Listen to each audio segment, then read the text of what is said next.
The funeral director's voice droned on about eternal rest while I stared at the mahogany casket, wondering if Grandma Eliana would have laughed at all the fuss. She always said funerals were for the living, not the dead. My name is Cora, and I was losing the only person who ever really understood me. She looks peaceful, someone whispered behind me. I wanted to turn around and snap that she looked dead, but I kept my mouth shut.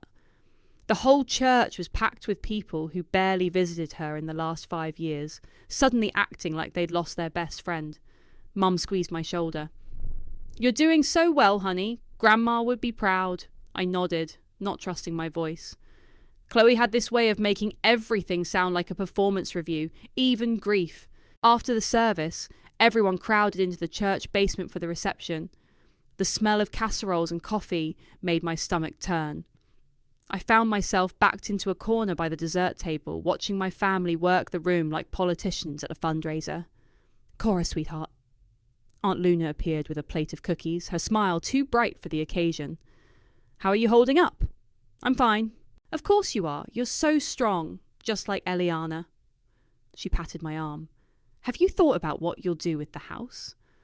The question hit me like ice water. What do you mean? Well, it's such a big place for one person. And the upkeep. She trailed off as Mum and Dad approached. There you are. Dad's tie was crooked, his face flushed from the heat. We've been looking for you. Mom set down her coffee cup with deliberate care. Honey, we need to talk about some practical matters. I know it's hard to think about right now, but there are decisions that can't wait. What kind of decisions? The house, for one thing. Dad cleared his throat. The property taxes alone are going to be a nightmare. And then there's the estate tax implications. I don't understand. Mum's voice dropped to that gentle, condescending tone she used when she thought I was being difficult. Sweetie, inheriting property isn't like winning the lottery. There are serious financial obligations. If we don't handle this correctly, you could end up owing more than the house is worth. But Grandma said... Grandma meant well, Dad interrupted. But she didn't understand modern tax law. The government is going to want their cut, and if you can't pay, they could force a sale, Luna added helpfully, at a fraction of what it's worth. I felt dizzy. The basement suddenly seemed too small, too hot, too full of concerned faces that didn't look quite right. What are you suggesting? Mum and Dad exchanged a look. We think it would be best if you signed the property over to us temporarily, Mum said. Just until we can sort out the tax situation and find the best way to protect your inheritance. We've already talked to our accountant, Dad added. He says this kind of transfer can save you thousands. Maybe tens of thousands, Luna chimed in. But it's my house. Of course it is, Mum said quickly. This is just paperwork, honey. We're trying to help you keep it. The room spun slightly. I'd barely slept in 3 days and everything felt surreal, like I was watching someone else's life unfold. I need to think about it. Unfortunately, there's a time limit on these things, Dad said. The longer we wait, the more complicated it gets. Our lawyer is here today, Mum added. He brought the papers, just in case. We could take care of everything right now and save you the hassle. I looked around the room at all the faces pretending not to watch our conversation. My cousin Kendall was by the coffee urn, scrolling through her phone. Uncle Zach was deep in conversation with the pastor. Everyone seemed so normal, so concerned, so helpful. Okay, I heard myself say, if you think it's best. The relief on their faces was immediate and overwhelming. Mum actually teared up. You're making the right choice, sweetheart. We'll take care of everything. 20 minutes later, I was signing papers on a folding table in the church kitchen, surrounded by the lingering smell of funeral casseroles and my family's encouraging smiles. That night, alone in my apartment, I found the book Grandma had left me, her old copy of Jane Austen. A letter fell out when I opened it, written in her careful script. My dearest Cora, never trust kind words from desperate people. Love, Grandma.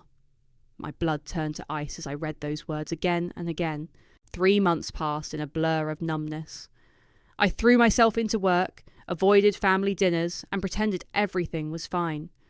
The grief counsellor said this was normal, that losing someone so important could make you feel disconnected from everything else. I was scrolling through Instagram during my lunch break when my world exploded. The first photo showed Kendall in a flowing white dress on a pristine beach, arms raised toward a sunset that looked like it belonged in a travel magazine.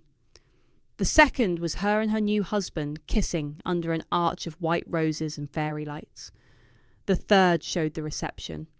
Crystal chandeliers, ice sculptures, a cake that probably cost more than my monthly rent. But it was the caption that made my hands shake.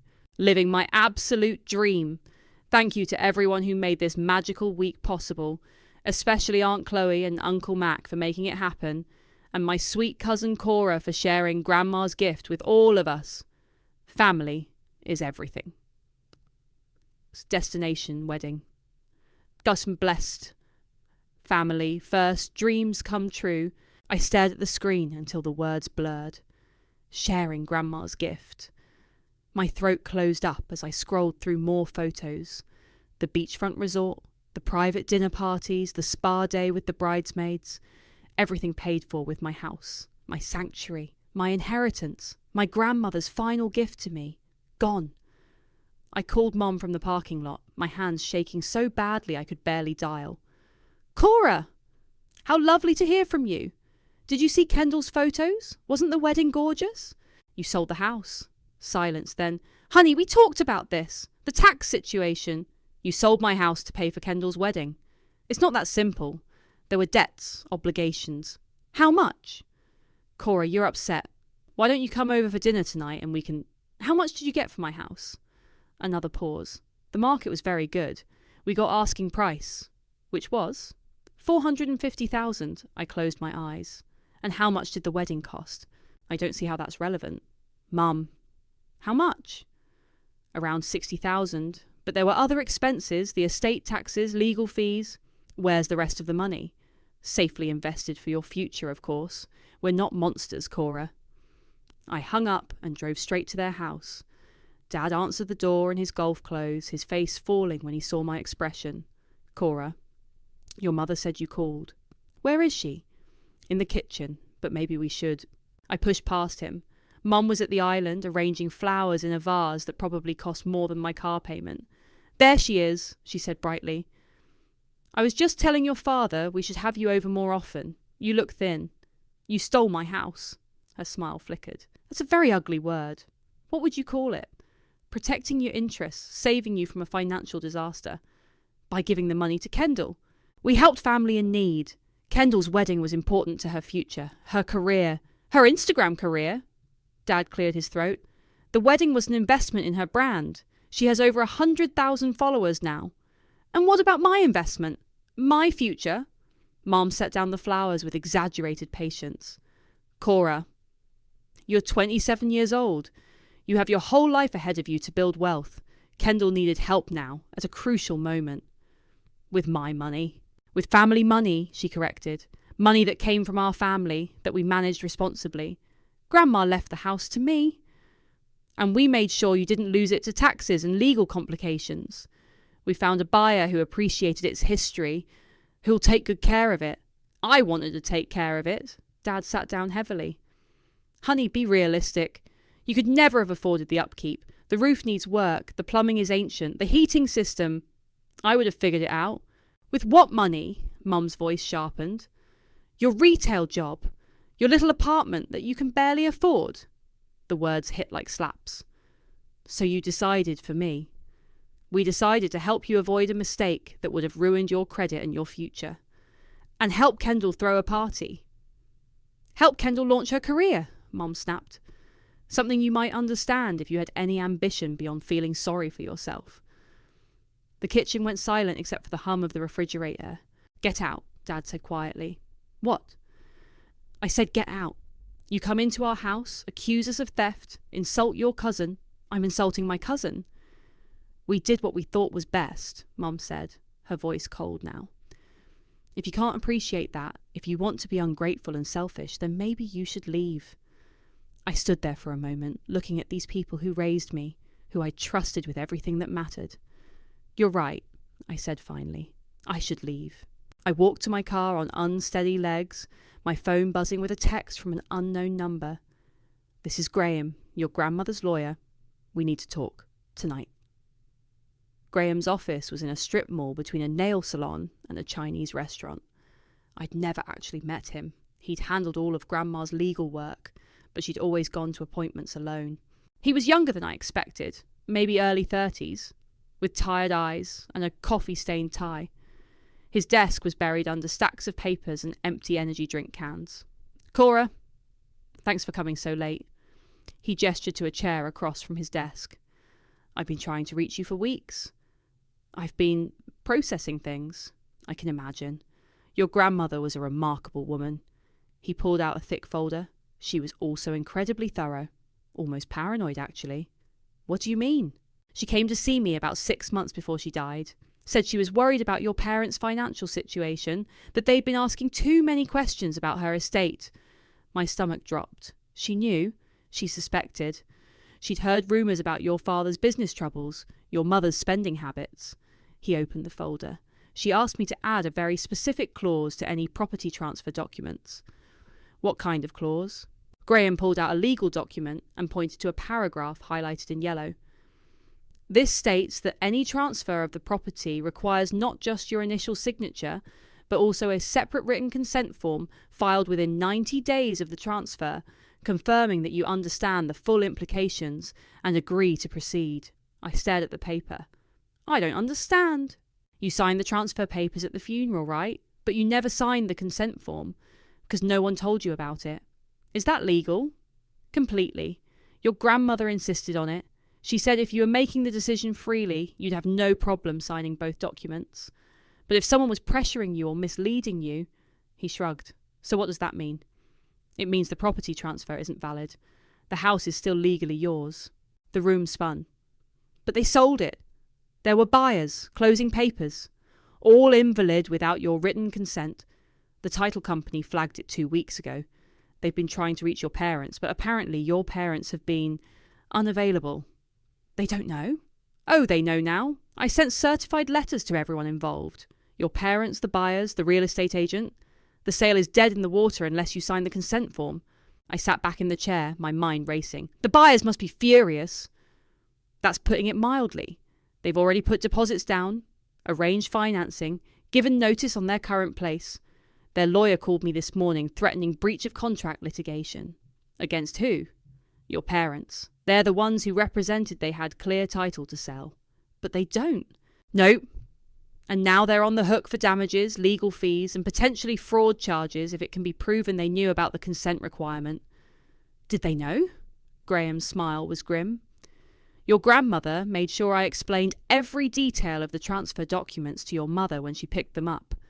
I have her signature acknowledging receipt of all terms and conditions.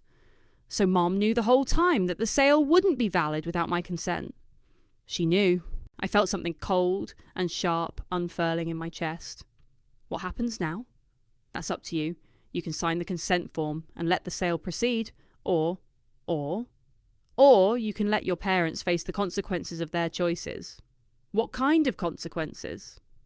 Graham pulled out another folder. "Based on the information I've gathered, your parents borrowed heavily against their own property to cover wedding expenses and other debts. They were counting on the house sale to pay everything back. How much do they owe? Including the deposits they'll have to return to the buyers, legal fees, and their existing debts. Probably close to 200,000. And if the sale doesn't go through, they'll likely lose their house, declare bankruptcy. Your father's business reputation will be destroyed." I stared at the papers scattered across his desk. "And Kendall? What about her? The wedding money, can they get it back?" Graham laughed, but there was no humour in it. From a destination wedding that already happened, not a chance. That money is gone. So if I don't sign the consent form, your parents lose everything. The buyers sue them for damages.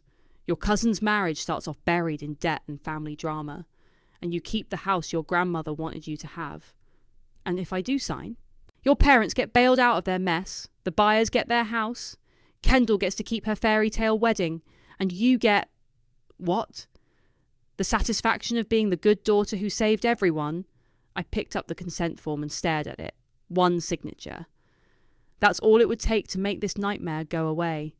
To go back to being the family member who always did the right thing, who never caused problems, who put everyone else's needs first. How long do I have to decide? The buyer's lawyer is demanding an answer by Friday. That's 4 days. And my parents don't know I'm here? Not unless you tell them. I folded the consent form and put it in my purse. I need to think about this. Cora. Graham's voice was gentle. Your grandmother didn't set this up to hurt your family. She set it up to protect you. From what? From people who would take advantage of your grief and your trust. I stood up, my legs unsteady. She knew they'd do this. She hoped she was wrong, but she wanted to make sure you had a choice. Walking to my car, I realised that for the first time in months I wasn't numb anymore. I was furious. The first email arrived at 6 a.m. the next morning. Cora, we need to talk immediately. There's been a misunderstanding about the house paperwork. Call me. Mum. By noon, I had 17 missed calls and 12 voicemails. I listened to them while eating lunch at my desk. Honey, there's been a mix-up with the lawyers. Cora, please call back. This is urgent. The buyers are threatening to sue us. You need to fix this. The last one was Dad, his voice shaking. Cora, I don't know what kind of game you're playing, but people are going to get hurt. Call us back. I deleted them all and went back to work. That evening, Luna was waiting by my car in the parking lot. There you are. She rushed over, her usual bright smile strained. I've been trying to reach you all day. I've been busy. I'm sure you have. Listen, sweetie, there's been a terrible misunderstanding about your grandmother's house. Has there?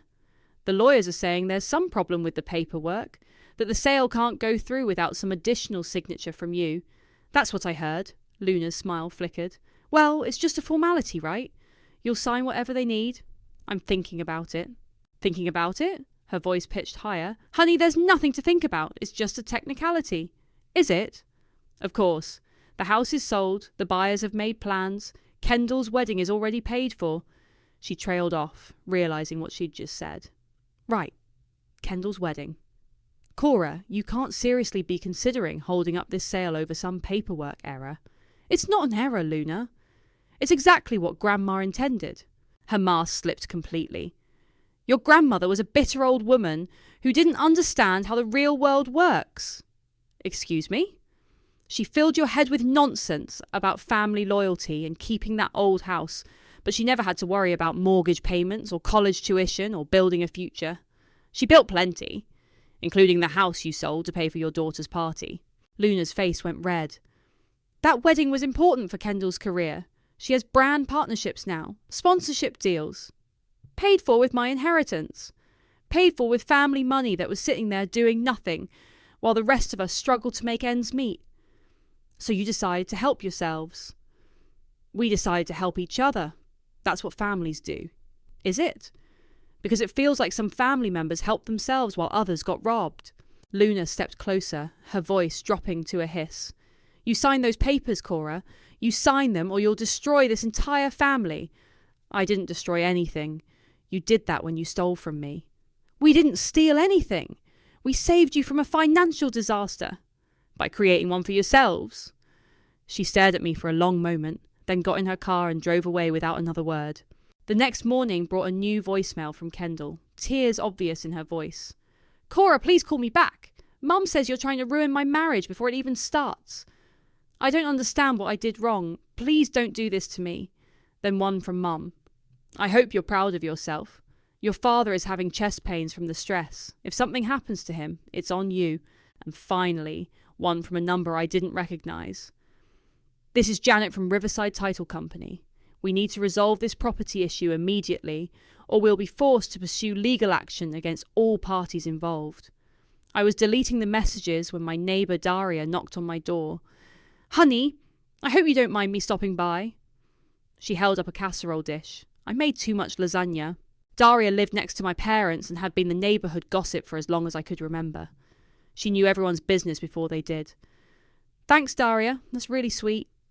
I also wanted to check on you. I heard about the house situation. What did you hear? Well, your parents have been getting a lot of visitors lately. Lawyers, real estate agents, some very angry-looking people in expensive suits. Really? And I couldn't help but notice your father loading boxes into his car yesterday. Important looking papers, bank documents, that sort of thing. Boxes. Looked like he was cleaning out his office, which is strange because I also heard from Margie at the bank that he took out a second mortgage on their house last month. My blood went cold. A second mortgage? Oh yes, apparently he needed cash quickly for some family emergency. Of course, now with this house sale falling through. She shook her head sadly. What happens if the sale doesn't go through? Well, I'm no expert, but if they borrowed money expecting to pay it back with the house sale, and now there's no house sale, she shrugged. I imagine they're in quite a pickle. After she left, I sat on my couch staring at the consent form Graham had given me. One signature would save my parents from financial ruin, would let Kendall keep her fairy tale, would make me the good daughter who always did the right thing, but it would also mean they got away with it. All of it. My phone buzzed with a text from Mum. The buyers are giving us until tomorrow to resolve this or they're suing for damages. Please don't let your pride destroy our family. I turned off my phone and poured myself a glass of wine. Tomorrow was going to be interesting. The law office of Hartwell and Associates was nothing like Graham's strip mall setup. Glass towers, marble floors, and lawyers in suits that cost more than my monthly salary. Ms. Wise? The receptionist's smile was razor sharp. Mr. Hartwell will see you now. I followed her down a hallway lined with intimidating portraits of dead lawyers. Hartwell's office was the size of my entire apartment, with floor-to-ceiling windows overlooking the city. Please sit. Hartwell was maybe 60, with silver hair and the kind of confidence that came from never losing. I represent the buyers of your grandmother's property. I figured. Then you understand why we're here. My clients have suffered significant damages due to this irregularity in the property transfer. What kind of damages? He slid a folder across his desk. Moving expenses, temporary housing costs, storage fees, lost deposits on their previous home sale, currently totaling $47,000. That's a lot of money. It's going to be more if this isn't resolved quickly. My clients are considering additional claims for emotional distress, breach of contract, and fraud. Fraud? Your parents represented that they had clear title to sell. They accepted payment and signed contracts knowing the sale couldn't be completed without your consent. So sue them. His eyebrows rose slightly. We intend to. But we prefer to resolve this amicably. Sign the consent form, let the sale proceed, and everyone walks away happy. What if I don't? Then your parents face bankruptcy, criminal fraud charges, and my clients will pursue every legal remedy available to them, including suing me. You're not liable for your parents' misrepresentations, but you are the only person who can fix this situation. I picked up the folder and flipped through the damage calculations. These people really want the house. They've already arranged their entire lives around it. New jobs, school districts for their children, family relocations. This isn't just about money anymore. No, I suppose it isn't. Ms. Wise, I'm going to be direct with you. Your parents made a serious mistake. They're going to pay for it one way or another. The question is whether you want to be part of the solution or watch your family destroy itself. I stood up. I'll think about it. You have until 5 p.m. today. After that, we file suit. Graham was waiting in the parking garage when I got to my car. How did it go? About as well as you'd expect. They want me to sign, or they're suing everyone. Are you going to? I don't know. Maybe I should. Maybe this has gone far enough. Graham leaned against my car. Can I tell you something about your grandmother? Sure. She came to see me the week before she died. She was worried about you. About me? She said you were too kind, too trusting, that your family would take advantage of that if she wasn't around to protect you. She was right. She also said something else. She said you were stronger than you knew, but that you'd never find out how strong unless someone forced you to. What's that supposed to mean? I think she set this up not just to protect the house, but to protect you, to make you realise what you're worth. My phone buzzed. A text from Mum. Cora, please. Your father is in the hospital. Chest pains. The stress is killing him. Just sign the papers. I showed Graham the message. He frowned. Do you want to go see him? I don't know if I can handle another guilt trip right now. Then don't go. But maybe you should call the hospital. Make sure he's actually there. I dialed the main number and asked to be connected to the cardiac unit. I'm sorry. We don't have anyone by that name admitted today, the nurse said. Are you sure? Mac Wise? He would have come in with chest pains. I'm showing no admissions under that name in the last 48 hours. I hung up and stared at my phone. Let me guess, Graham said. He's not there. They're lying about Dad being in the hospital. Are you surprised? I shouldn't be, but somehow I still am. Another text, this time from Kendall. Cora, I'm begging you. My marriage is falling apart. Derek's family thinks we're all criminals. Please don't destroy my life over money. Then Luna. Your selfishness is tearing this family apart. Kendall is having panic attacks. Your father might have a heart attack. Is your pride worth destroying everyone you're supposed to love? And finally, one from a number I didn't recognise. This is Derek, Kendall's husband. I don't know what's going on with your family, but my wife is crying herself to sleep every night. Whatever this is about, please just fix it. I looked at Graham. They're all texting me. The whole family. Coordinated campaign? Classic manipulation tactic? It's working. I feel terrible. You feel terrible because you're a good person. That's exactly what they're counting on. My phone rang. Mum's number. Are you going to answer it? I stared at the screen until it went to voicemail, then played the message on speaker. Cora, I'm standing outside Hartwell's office. I know you were just here. I'm not leaving until you talk to me. I'll wait all night if I have to. Graham and I looked at each other. Well, he said, I guess we're doing this now. Mum was pacing in front of the law building when we emerged from the parking garage. She looked terrible, hair unwashed, makeup smeared, wearing the same clothes from yesterday. There you are. She rushed over, grabbing my arm. We need to talk. Let go of me. Cora, please, you have to understand. I understand perfectly. You stole my house, lied about Dad being in the hospital, and now you're trying to guilt me into saving you from the consequences. Her face crumpled. It wasn't supposed to happen like this. How was it supposed to happen? You were never supposed to find out about the clause. The lawyer said it was just a formality that no one would ever check. So you knew. You knew the whole time that you needed my consent. We hoped. She wiped her nose with her sleeve. We were desperate, Cora. Your father's business is failing. We owe money everywhere, and Kendall needed help. So, you decided to rob me. We decided to help family.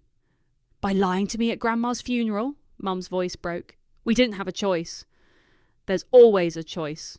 You chose to steal from your own daughter instead of telling Kendall she couldn't afford a $50,000 wedding. You don't understand the pressure we were under. Then explain it to me. All of it. Right here, right now. Mum looked around the busy sidewalk, then back at me. Not here. Yes, here. I'm done with private family meetings where you manipulate me. You want my signature? Convince me, in public. Graham stepped closer. Cora, maybe we should... No, I want to hear this. I crossed my arms. Start talking, Mom. She glanced around again, then seemed to deflate. Your father's construction company has been losing money for 2 years. The big contracts dried up, and the small jobs don't pay enough to cover overhead. How much do you owe? Between the business loans, credit cards, and the second mortgage, about $300,000. I felt like I'd been punched. $300,000? We thought the house sale would cover most of it. We could pay off the debts, help Kendall get started, and still have something left over for you. How much were you planning to give me? She looked at the ground. We hadn't decided yet. You hadn't decided how much of my own inheritance to give me. It's not that simple. It's exactly that simple. You stole my house to pay your debts and throw Kendall a party. Kendall's wedding was an investment in her future. Kendall's wedding was $60,000 you didn't have for a marriage that's apparently already falling apart. Mum's face went white. What do you mean? Her husband has been texting me, says she cries herself to sleep every night. That's because of you, because you're destroying our family. I'm destroying the family. I'm not the one who committed fraud. We didn't commit fraud. You signed contracts to sell property you knew you couldn't legally sell. What would you call that? Graham cleared his throat. Actually, that's textbook fraud. Criminal fraud, potentially. Mum turned on him. Who asked you? I'm Cora's lawyer, and I'm advising her that your family has committed multiple felonies. Felonies? Mum's voice cracked. Fraud, forgery, theft by deception. The DA could file charges even if Cora doesn't press them. Cora wouldn't do that to us. I stared at her. A week ago, I wouldn't have thought you'd steal from me either. We didn't steal. Stop saying that, my voice echoed off the building. You stole my house. You lied to me at my grandmother's funeral. You used my grief to manipulate me into signing papers that you knew were worthless without my consent. People were staring now, but I didn't care. And then, when you got caught, you lied about Dad being in the hospital to try to guilt me into saving you. Your father is sick. Your father is fine. I called the hospital. Mum's mouth opened and closed like a fish. Anything else you want to lie about while we're here? She looked around desperately, then back at me. Cora, please. If you don't sign those papers, we'll lose everything. Our house, the business, our reputation. You should have thought about that before you decided to steal from me. We're family. Family doesn't steal from each other. Family helps each other. Family doesn't lie to each other at funerals. She started crying again, ugly sobs that made passers-by stop and stare. I'm begging you, she gasped. Please don't destroy us. I looked at this woman who raised me, who I'd trusted with everything, who was now falling apart on a public sidewalk because her scheme had backfired. You destroyed yourselves, I said quietly. I'm just refusing to save you. I turned and walked away, leaving her crying on the sidewalk. Graham caught up with me at the corner. So what now? I pulled out my phone and deleted all the family text messages without reading them. Now we let the lawyers handle it. And the consent form? I looked back at Mom, still sobbing in front of the law building. The buyer's deadline is 5 p.m, right? Right. I checked my watch. It was 4:47. Then I guess they have their answer. The process server arrived at my apartment at 7 a.m. on Monday morning. Cora Wise? Yes. You're being served as a witness in the civil suit Hartwell and Associates versus Mac and Chloe Wise. I took the papers with shaking hands. The lawsuit was for $230,000 in damages, plus attorney fees and punitive damages for fraud. My phone had been buzzing non-stop since Friday evening. I'd turned it off Saturday morning and hadn't turned it back on. When I finally powered it up, there were 47 missed calls and 23 voicemails. I didn't listen to any of them. Graham called while I was getting ready for work. Have you seen the news? What news? Channel 7 ran a story last night about the lawsuit. Local family accused of real estate fraud. Your parents' names are all over it. My stomach dropped. They used their names? It's public record now. The reporter interviewed the buyers, showed pictures of your grandmother's house, talked about the fake hospital story. Oh, God. It gets worse. Someone leaked Kendall's wedding photos to the reporter. They're calling it the $50,000 fraud wedding. I sat down hard on my couch. This is going to destroy them. Cora, they destroyed themselves. You just refused to be their lifeline. But Kendall benefited from stolen money. She's not innocent in this. My doorbell rang. Through the peephole, I could see Dad standing on my doorstep. He looked like he'd aged 10 years in 3 days. It's my father. Don't let him in. Anything he says can be used in the lawsuit. I have to. He looks terrible. I opened the door. Dad's eyes were red-rimmed, his clothes wrinkled like he'd slept in them. Can I come in? Graham says I shouldn't talk to you. Graham's right, but I'm not here to talk about the lawsuit. I stepped aside and let him in. He sat heavily on my couch, his hands shaking. Your mother's in the hospital. Is she really? Or is this another lie? He flinched. She's really there. Panic attack last night. They're keeping her for observation. I'm sorry. Are you? The question hung in the air between us. I don't know, I said finally. I'm sorry she's sick. I'm not sorry about the rest of it. The reporters were at our house this morning. Neighbours are calling, asking if we're criminals. Are you? We made mistakes. Dad, you committed fraud. That's not a mistake. That's a crime. He put his head in his hands. We're going to lose everything. You already lost everything. The day you decided to steal from me. We never meant to steal from you. Then what did you mean to do? We meant to borrow against your inheritance. To pay you back when we could. With what money? You just said you're broke. We hoped things would turn around. So you gambled with my house. We gambled with everything. His voice broke. The business, our house, our reputation, everything. And Kendall's marriage? Derek's family is furious. They're saying the wedding was paid for with stolen money, that Kendall knew about it. Did she? She knew we were helping with the wedding. She didn't ask where the money came from, because she didn't want to know. Dad looked up at me with hollow eyes. She's 28 years old, Cora. Her whole life is falling apart because of our mistakes. Her whole life is falling apart because she accepted stolen money for a wedding she couldn't afford. She's your cousin. You grew up together. And she didn't hesitate to spend my inheritance on her party. What do you want from us? The question caught me off guard. What do I want? To make this right, to fix this somehow. You can't fix this, Dad. You can't unsteal my house. You can't unlie to me at Grandma's funeral. You can't unspend $60,000 on a wedding. So what happens now? Now you face the consequences of your choices. And you? What happens to you? I looked at this man who raised me, who taught me to ride a bike and helped me with homework and walked me down the aisle at my high school graduation, who had also looked me in the eye at my grandmother's funeral and lied to me while I was grieving. I get my house back. I get to honour Grandma's wishes, and I get to find out who I am when I'm not being manipulated by my family. You'll be alone? Maybe. But I'll be alone in my own house, with my own choices, living my own life. Dad stood up slowly. Your mother wants to see you. I'm sure she does. Will you come? No. She's your mother, Cora. She's also a thief and a liar. He walked to the door, then turned back. I know you hate us right now. I don't hate you. I just don't trust you, and I don't think I ever will again. After he left, I sat in my quiet apartment and realised that for the first time in months I felt something other than anger or numbness. I felt free. My phone buzzed with a text from an unknown number. This is Derek. Kendall's in the hospital too. Panic attack. I hope you're happy. I deleted it without responding. Then I called Graham. I want to go see the house. Are you sure? I'm sure. It's time. The key still worked. I stood in Grandma's living room, breathing in the familiar smell of lavender and old books. Everything was exactly as she'd left it.